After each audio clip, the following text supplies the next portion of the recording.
यदि आप एक महिला हैं, आयु कोई भी हो सकती है, आप एक महिला हैं, आप एक युवती हैं अथवा एक बालिका हैं और आपने शिवलिंग का पूजन किया है और आपने उस शिवलिंग पर उनका अभिषेक करने हेतु जल अर्पित किया है, एक लोटा जल चढ़ा दिया है, तो मित्रों नमस्कार।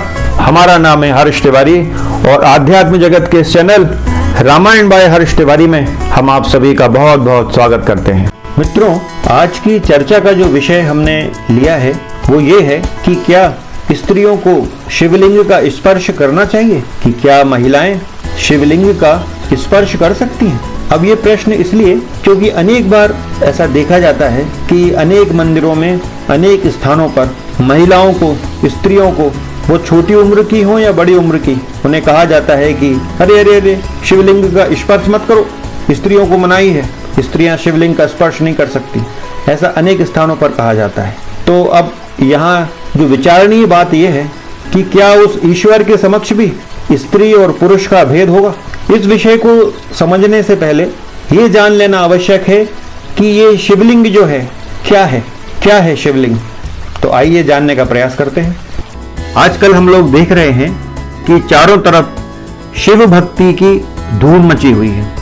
शिव जी की भक्ति में जयकारे लगाए जा रहे हैं, नारे लगाए जा रहे हैं, ओम नमः शिवाय, हर हर महादेव की गूंज हो रही है, आरतियां गाई जा रही हैं, भजन गाए जा रहे हैं।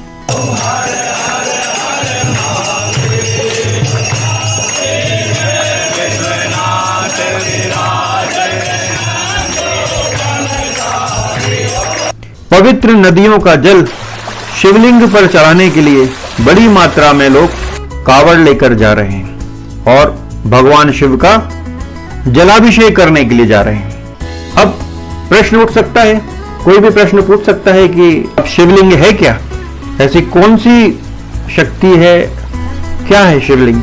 शिवलिंग पर जल चढ़ाने से अभिषेक किसका हुआ, कौन से देवता प्रसन्न हुए। अब जब ये प्रश्न किसी से पूछा जाएगा कि यदि आप शिवलिंग पर जल चढ़ा रहे हैं तो कौन से देवता को आप प्रसन्न कर रहे हैं, सुनने वाला तुरंत उत्तर देगा कि अरे शिवलिंग पर जल चढ़ाएंगे तो शंकर जी ही प्रसन्न होंगे, उन्हीं का अभिषेक होगा। तो ये जो उत्तर है इसको गलत उत्तर नहीं कहा जा सकता, ये सही है, लेकिन पूर्ण रूप से यह उत्तर सही नहीं है। ये एक अधूरा उत्तर है, अधूरा सच है। तो फिर पूरा सच क्या है, पूर्ण सत्य क्या है, इस शिवलिंग के जलाभिषेक का पूर्ण सत्य क्या होगा।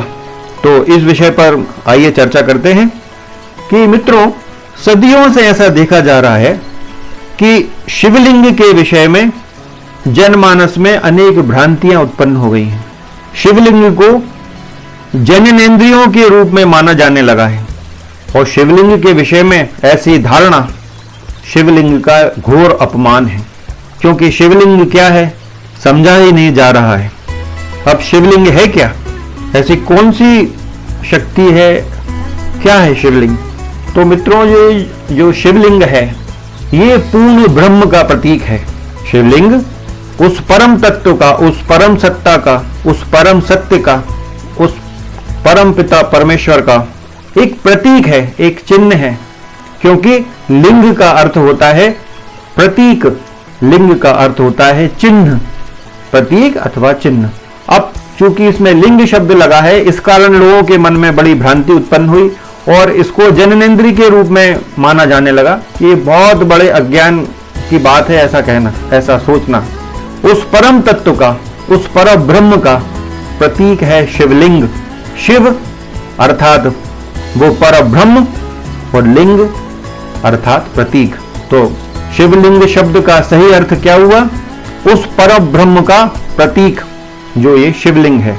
अब आप यदि शिवलिंग की आकृति देखते हैं तो उसमें एक अर्धशून्य आकार की ऊपर एक आकृति होती है और उसके नीचे एक जलेरी कहते हैं उसको, वो एक आधार तल के रूप में एक आकृति बनी हुई होती है जिसको जलेरी कहते हैं। इसकी यदि संपूर्ण संरचना की बात करें तो ऊपर एक अर्धशून्य आकृति है और नीचे उसका आधार तल है, और ये दोनों को यदि मिलाते हैं तो बनता है पूर्ण ब्रह्म। अब ये ब्रह्म में क्या क्या चीज आ गई, तो ब्रह्म में स्वयं ब्रह्म आ गए और उनकी जो प्रकृति है, उनकी जो शक्ति है वो उसके नीचे का अर्धभाग हो गया। तो ऊपर का आधा भाग ब्रह्म और ब्रह्म की जो शक्ति है वो उसके नीचे का भाग। तो ऊपर के भाग को आप शिव कह सकते हैं और नीचे के भाग को आप शक्ति कह सकते हैं। यही शक्ति प्रकृति है। तो शिव हुए पुरुष और जो नीचे की जो शक्ति है वह है प्रकृति। तो ये शिव शक्ति जो है यही पुरुष और प्रकृति है। ये तो एक उस शिव तत्व का विराट रूप हो गया। लेकिन जब शिव तत्व जो है वो विभक्त होता है, जब शिव अपनी शक्तियों का विभाजन करते हैं, तो ये शिव तत्व जो है ये 3 भागों में टूटता है। इस शिव तत्व का विभाजन 3 शक्तियों में होता है, ब्रह्मा, विष्णु और महेश।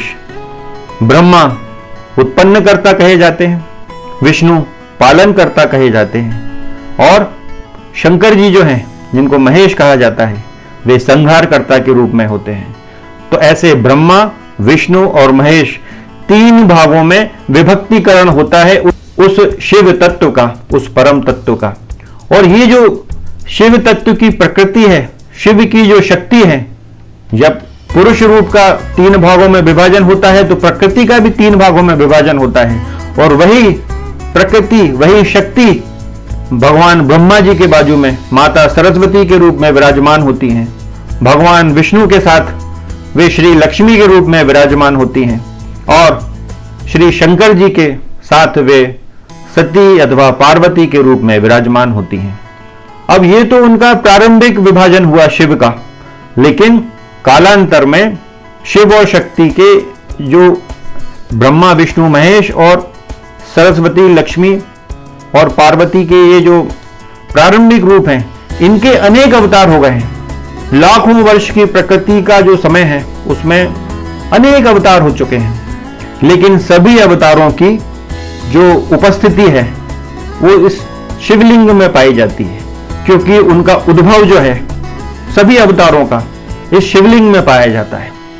तो ये कहा जा सकता है कि शिवलिंग में जो है सभी देवी देवताओं का निवास है।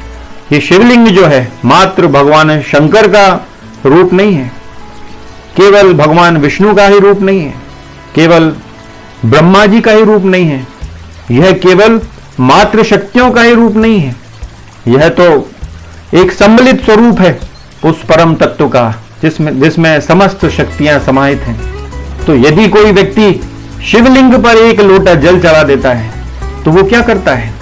वो इस 1 लोटे जल के माध्यम से पूर्ण प्रकृति को, प्रकृति के सभी देवी देवताओं को अपने उस जलाभिषेक से प्रसन्न करता है।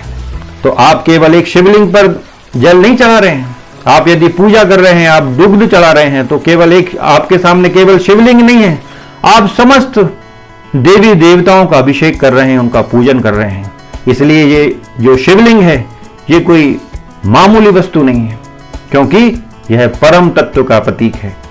अब प्रश्न उठ सकता है, कोई भी प्रश्न पूछ सकता है कि आप ये किस आधार पर कह रहे हैं? तो इसके शास्त्रों में अनेक प्रमाण दिए गए हैं, लेकिन हम कोई ज्यादा संस्कृत के श्लोक इत्यादि की आज चर्चा नहीं करने वाले हैं। बड़ी सरल सी आज चर्चा हम करेंगे कि हमने किस आधार पर कहा। तो मित्रों, जब भी आप लोग शिवलिंग के समक्ष आरती का गायन करते हैं तो आप लोग कौन सी आरती गाते हैं? आप लोग गाते हैं जय शिव ओमकारा स्वामी, जय शिव ओमकारा, ये आप आरती गाते हैं। अब इस आरती में इसकी पूरी जो संरचना है इस पर बड़े ध्यान देने की आवश्यकता है कि सामान्यतः लोगों ने इस पर ध्यान नहीं दिया है कि ये आरती किसकी गा रहे हैं। आप शिवलिंग के समक्ष आप आरती गा रहे हैं, लेकिन ये आरती किसकी गा रहे हैं? तो अब इस आरती को आगे देखते हैं कि आप लोग गाते हैं कि जय शिव ओमकारा स्वामी, जय शिव ओमकारा, ब्रह्मा विष्णु सदाशिव अर्धांगी धारा। आप इस आरती के माध्यम से ब्रह्मा, विष्णु और शंकर जी इन तीनों की आरती तो कर रहे हैं, साथ ही अर्धांगी जो धारा है जिसको आधे अंग में शिवलिंग ने धारण किया है, उस शक्ति को यहां त्रिदेवों के साथ उस शक्ति का भी नमन हो रहा है, उस शक्ति की भी आरती गाई जा रही है। ब्रह्मा विष्णु सदाशिव अर्धांगी धारा, शिवलिंग के सामने खड़े होकर ये आरती गाई जा रही है। और जिसका आधा भाग जो है उस प्रकृति का प्रतीक है, जिसको अपने अर्ध अंग के रूप में श्री शिव जी ने धारण करके रखा है, वो शक्ति स्वरूपा जो है। तो इस प्रकार पूरी आरती में त्रिदेवों की ही आरती गाई जा रही है और कहां खड़े हैं? शिवलिंग के सामने खड़े हैं। तो इसको समझने की आवश्यकता है कि शिवलिंग क्या है। अब फिर बड़ी विशेष बात फिर से आने वाली है कि ब्रह्मा विष्णु सदाशिव जानत अविवेका, कि जो अविवेकी लोग हैं, जो अज्ञानी लोग हैं, वे इन तीनों त्रिदेवों को अलग अलग रूप मानते हैं, भिन्न भिन्न रूप मानते हैं। ब्रह्मा विष्णु सदाशिव जानत अविवेका, कि वे लोग अविवेकी हैं, अज्ञानी हैं, जो इन तीनों त्रिदेवों को अलग अलग समझते हैं, क्योंकि प्रणवाक्षर के मध्य ये तीनों एक, लेकिन प्रणव के लिए, प्रणव के मध्य में ये तीनों एक हैं। इसका क्या अर्थ हुआ? इसका अर्थ ये हुआ कि ये तीनों ही परब्रह्म है। ये अपने आप में भी, स्वयं में भी परब्रह्म है और तीनों के सम्मिलित स्वरूप में भी परब्रह्म है। और इनके साथ जो उनकी शक्तियां हैं, माता सरस्वती, माता श्री लक्ष्मी, माता पार्वती, ये शिव की ही वही प्रकृति स्वरूपा है, क्योंकि तभी ब्रह्म पूर्ण होगा जब शिव होंगे और साथ में शक्ति होंगी। क्योंकि यदि शक्ति नहीं है तो शिव भी अपूर्ण हुए, और केवल शक्ति है, शिव नहीं है तो शक्ति भी अपूर्ण हुई। इसलिए दोनों का साथ साथ रहना आवश्यक है।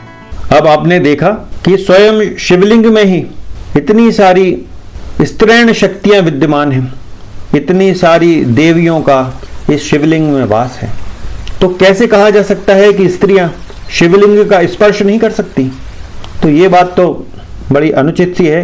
और जब भी ये कहा जाता है तो ये महिलाओं को थोड़ा दुख भी होता है, उन्हें अपमानजनक भी लगता है, और ऐसा कहे जाने पर उनमें हीन भावना भी उत्पन्न हो सकती है। लेकिन अनेक उदाहरण ऐसे हैं समाज में कि जहां महिलाओं ने दिल खोलकर पूजा पाठ किया है भगवान शिव का। पुण्य श्लोक अहिल्याबाई शिव भक्ति का एक बहुत बड़ा उदाहरण है।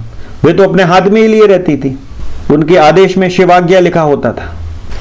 तो इतना पूरा वृतांत सुनने के बाद ये स्पष्ट हो जाता है कि शिवलिंग जो है वो परम तत्व है। अब उस शिवलिंग के स्पर्श करने में क्या स्त्री और क्या पुरुष? और सबसे महत्वपूर्ण बात ये है कि जो लोग यहाँ समाज में अपने आप को पुरुष कह रहे हैं, तो वे पुरुष हैं ही नहीं। पुरुष तो वो पूर्ण परमात्मा है, बाकी तो अंश के रूप में है पुरुष। असली पुरुष तो वो परमात्मा ही है। भगवान श्री राम पुरुष हैं, भगवान श्री कृष्ण पुरुष हैं। इसलिए पुरुष होने का अहंकार बड़ा ही अनुचित है, क्योंकि वो परमात्मा ही पुरुष है। इसलिए इस शिवलिंग में ऊपरी हिस्से को पुरुष कहा जाता है, वो निचली जो हिस्सा है उसे प्रकृति कहा जाता है। तो प्रकृति जो है स्त्रीण है, वो वैसे भी परमात्मा के समक्ष क्या स्त्री क्या पुरुष। ये जो बाहरी ढांचा है, ये जो बाहर शरीर दिखाई दे रहा है, स्त्री का हो या पुरुष का हो, ये तो बाहर ढांचा मात्र है। हम ये शरीर तो नहीं है ना। हम जो हैं वो तो इस ढांचे के अंदर विद्यमान है, आत्मा के स्वरूप में। और उस आत्मा का तो कोई लिंग नहीं होता।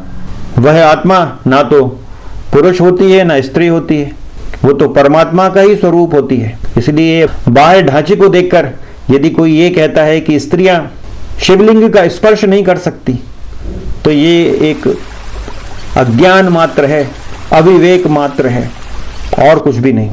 तो यदि आप एक महिला हैं, आयु कोई भी हो सकती है, आप एक महिला हैं, आप एक युवती हैं अथवा एक बालिका हैं, और आपने शिवलिंग का पूजन किया है और आपने उस शिवलिंग पर उनका अभिषेक करने हेतु जल अर्पित किया है, एक लोटा जल चढ़ा दिया है, तो आपने शिवलिंग पर जल चढ़ाकर क्या किया?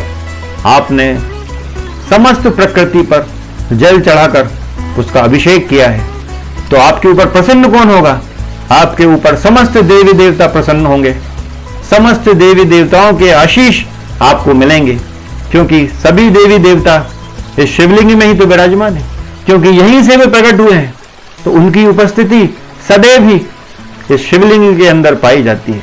तो आपने यदि शिवलिंग पर एक लोटा जल चढ़ाया है, तो आपने भगवान श्री शंकर जी का, पार्वती जी का, ब्रह्मा जी का, माता सरस्वती का, भगवान विष्णु का माता लक्ष्मी जी का, भगवान श्री राम का माता सीता का, और भगवान श्री कृष्ण का और श्री राधा रानी का भी अभिषेक आपने एक ही साथ कर दिया है। भले ही आपने अनजाने में कर दिया हो, लेकिन ये एक लोटा जल आपने समस्त देवी देवताओं पर अर्पण कर दिया है। तो ये शिवलिंग की महिमा है कि शिवलिंग कोई सामान्य वस्तु नहीं है, कोई सामान्य मूर्ति नहीं है। ये उस परम तत्व का प्रतीक है जो पूर्ण ब्रह्म है, क्योंकि लिंग का अर्थ होता है प्रतीक। तो उस पूर्ण ब्रह्म का जो प्रतीक है यह शिवलिंग है, जिस पर ये जल चढ़ाया गया है। तो मित्रों, इस विषय पर आज इतना ही।